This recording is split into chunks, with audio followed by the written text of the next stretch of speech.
My name is Jim Doust. My family started attending Rancho Bernardo Community Church in 2006. A member of my small group asked me to give this testimony.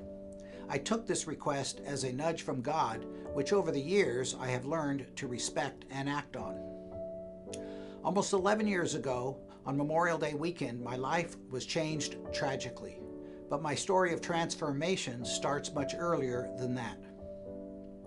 My wife Becky and I couldn't have children, so we adopted 3 beautiful baby girls from Catholic Charities.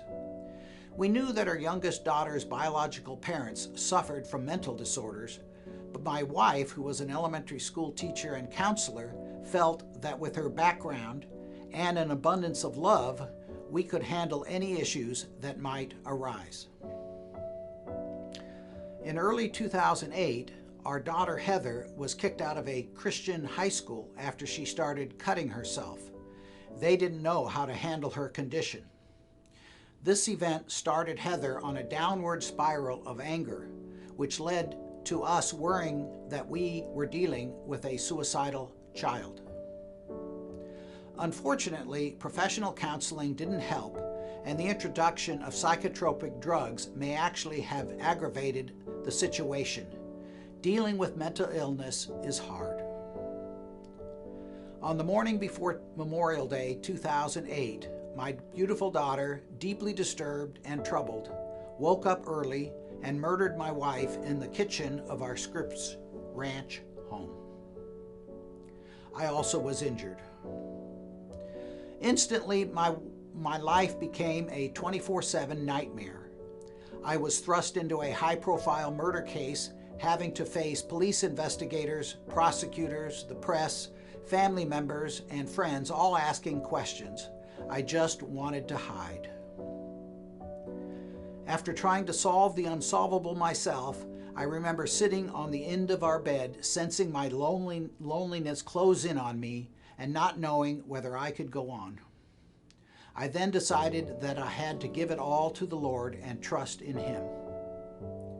I remember thinking of my 2 older daughters, Kim and Julie, who had just lost their mother, and that they needed me to be there for them. They served as my anchor. It was at this point that God started transforming my heart and blessing my life. Because of my wife's teachings over the 30 years of our marriage, I realized that I had to forgive Heather.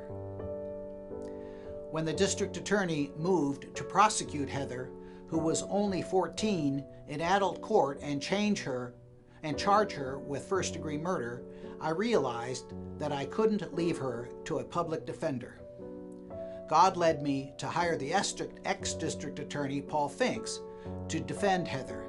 He got the charge reduced to second-degree murder with a prison sentence of 16 years to life instead of the 30 years to life that the DA had sought.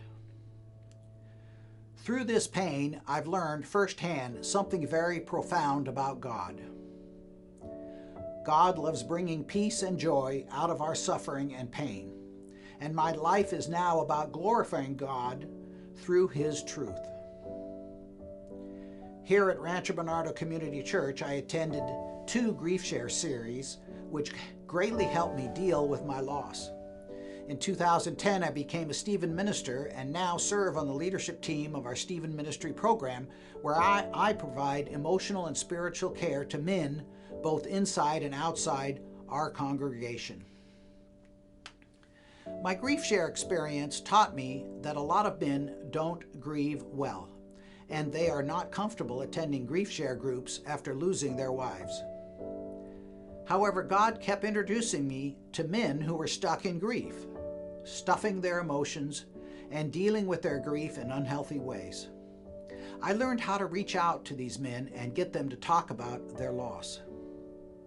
5 years ago, I remarried a wonderful, loving woman from Orange County who tragically lost her husband to suicide.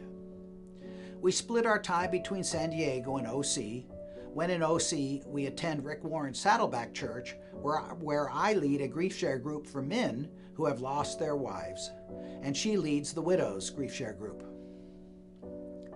I use my story to establish credibility with these men and overcome their aversion to attending a grief group. Our group has grown to over 12 men, and we are getting referrals from outside counselors. It's a real blessing to see these men move through their grief and find joy again, as I have.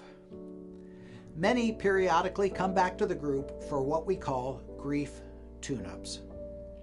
As for Heather, I visit her monthly at the California Institution for Women in Corona and provide her with the emotional support to face the challenges of prison life and prepare her for life after prison.